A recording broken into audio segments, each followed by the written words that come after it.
We've done it. The NHL has completed round 1. We are on to round 2. There are 8 teams left. We started with 24. We went from the play-in round / the little round robin. Went to round 1, and here we go. We've made it. It's round 2, and we have top seeds playing with a couple outside seeds that played in the play-in round moving on. So we have the New York Islanders playing against Philadelphia. We have the Boston Bruins and Tampa Bay Lightning meeting in an absolutely battle of the beasts. We have Colorado playing Dallas. Both teams scored 7 goals in their elimination games. Then you have the Golden Knights playing against the underdog Vancouver Canucks, who ousted last year's Stanley Cup champion St. Louis Blues. Wow, these are some intriguing series. I can't wait to get into them. Let's just go through my predictions. We're going to go through who I think has the offensive advantage, defensive, goaltending, special teams, and then the difference maker. Which player is going to make the difference, or what is going to make the difference in the series? Let's get right into it. First series, we're going to go with the Islanders versus Philadelphia. Islanders have knocked off Florida Panthers. They've knocked off the Washington Capitals. Now they're trying to knock off the Philadelphia Flyers. So on offense, I'm going to give Philly the edge here, mainly because of you got that Voracek, Giroux, Couturier. Offense, you got Provorov playing really well, so I think they have the slight edge on the offense. On defense, I'm going with the Islanders. I think both their forwards and defense play a stronger, more solid game. After watching the Philadelphia series and seeing how many chances Montreal was able to get, I think the Islanders, being a stronger team, will be able to capitalize on that for those chances Philadelphia's defense gave up. And I don't feel the Islanders will be giving Philadelphia as many chances, so I'm going to give the edge to the Islanders on defense. In goaltending, I'm going to split it. So in goaltending, I'm going to split. I think Carter Hart is absolutely phenomenal, but the way Varlamov played against Washington, it was top notch. He is in the zone. So I'm going to split that now. In a couple days, it could edge towards Hart. I feel Hart is the better goalie. However, with the defense of the Islanders and the system they play, it really benefits Varlamov. Philadelphia, they've been caught a couple times. There was lots of goalposts. Even though Hart is amazing, I'm going to call it a split. Special teams as well, I'm splitting it. I think it can go either way for them. I think Philly can take advantage of the Islanders if they get in penalty kill trouble. I know 5-on-5, the Islanders are deadly. So it's special teams that Philadelphia needs to get on. However, the Islanders, again, they're just as good on the attack. Difference maker here, I think, in this series is going to be the play of Semyon Varlamov. If he can play like he did against the Capitals, he can be that difference maker and push the Islanders over the edge. He can make some timely saves that can help them secure the W. And I am going to predict with Varlamov being the difference maker in this series, New York Islanders are going to take it in 6. We're going to stay in the East here. We're going to go with the Boston Bruins versus the Tampa Bay Lightning, 2 of the best teams in the league going into the break before quarantine and all that stuff. So let's get right into it. Boston's hot, Tampa Bay's hot. This is going to be an amazing series. We kind of knew that this was going to happen all year, that eventually these two would meet. It was either going to be Boston-Toronto, Tampa-Toronto, or Boston-Tampa. It was bound to happen, and here we are. Offensively, the big three for Boston, they're great. They've had some pretty good support, but I think Tampa Bay, their depth on offense is just unbelievable. They're just throwing all lines at you. All of them can score, even without Steven Stamkos. Tampa Bay, their offense, it's killer. If if somehow they got Stamkos back, well, it just puts them over the top. I'm going to give the offense to Tampa. I think top line's kind of like Boston's top line is the best. However, Tampa's depth on offense outshines the Boston Bruins. So, Tampa on offense. On defense, I'm going to go with Boston here, just because watching Tampa play against Columbus, you could see plenty of times where Columbus somehow got past the D, got behind them, and it's happened a couple times. So I'm going to give it to Boston. I think they're more defensively sound. Their structure's more defensively sound. Tampa Bay, even though they have some great defenders, they just lose positioning sometimes. So I'm going to go with Boston. I think they can take advantage of Tampa's positioning on defense. So Bruins have the edge in defense. Goaltending, I'm going to go with Tampa Bay, with Vasilevsky, of course. Halak, he played well. He did what he needed to do. He did let in a few rough goals. Vasilevsky did the same early on in these playoffs, in the round robin and stuff. Like the puck's just squeaking through him. But he really shorted up there at the tail end of the Columbus series.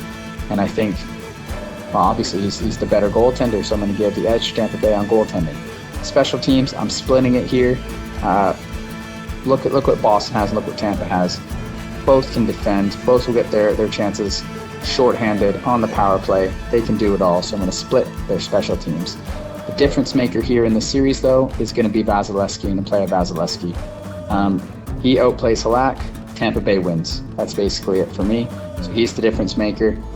Some big timely saves. Tampa Bay gets them. I don't feel Boston gets as many of those timely saves. So Tampa Bay is going to take this, and I'm predicting they're taking it in 6 games. We're going out west now. We're going to do number 2 versus number 3. We have Colorado versus Dallas. Let's just get right into this series. Colorado's coming in off of absolutely dismantling the Arizona Coyotes. Dallas is coming in after breaking the hearts of Calgary Flames fans, coming back from a 3-0 deficit and scoring 7 straight goals. So both teams, lots of goals in their last couple games, both coming in after 7-goal games. Offense, I'm going to give it to the Colorado Avalanche, though.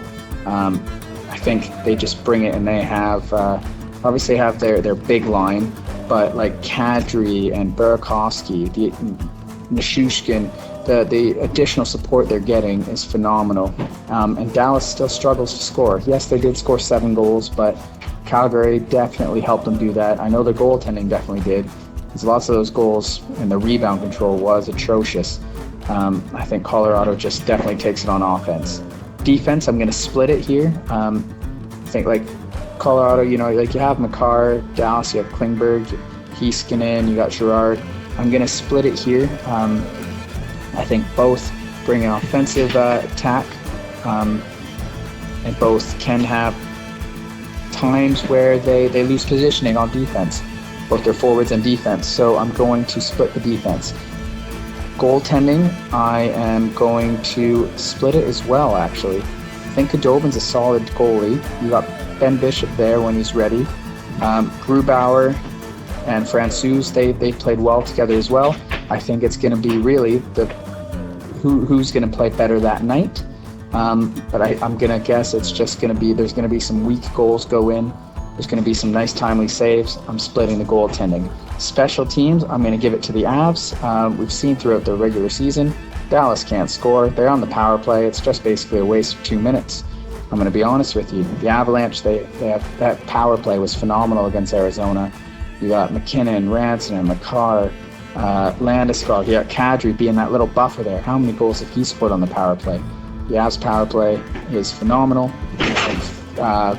Penalty killing is basically split, so I'm going to give special teams to the Avs. Difference maker here is going to be Nathan McKinnon. He's been the difference maker all year. He was top. He should be the MVP of the league. Definitely MVP for Colorado. I think he had like 35 or 40 points more than the second highest point scorer on Colorado, which could have been the defenseman Makar.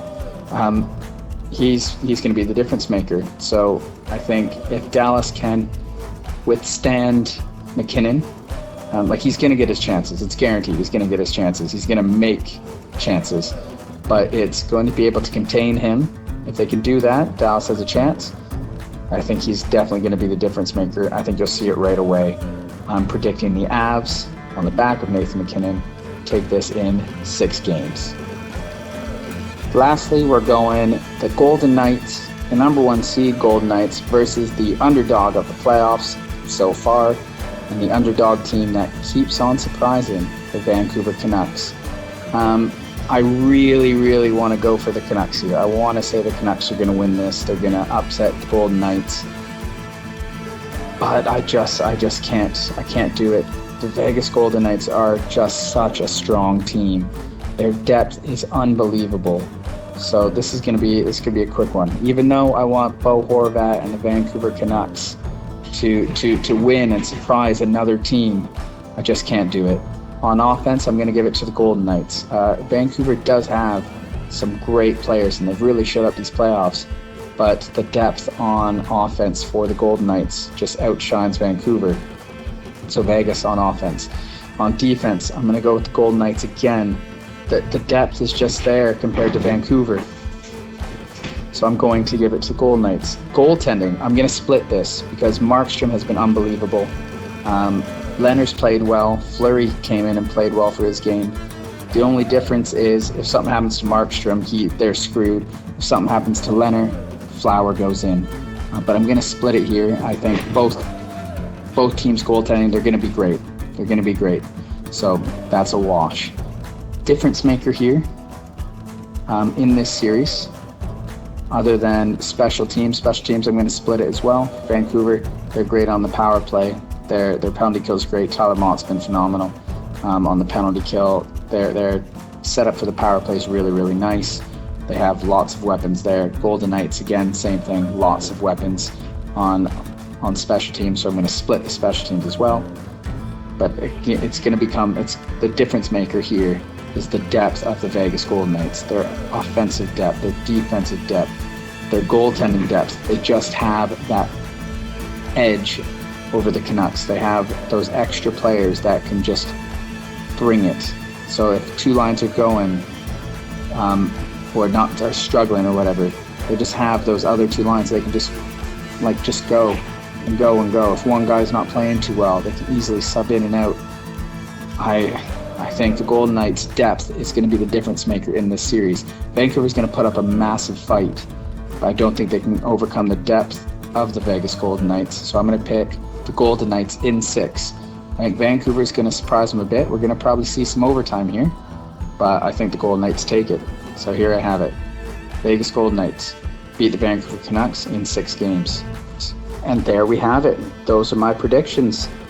So I'm going with the Islanders over Philly, going Tampa Bay over Boston, Colorado over Dallas, and the Golden Knights over the Canucks. I can't wait to get these series started. We're starting with Colorado Dallas, game 1. Let's go.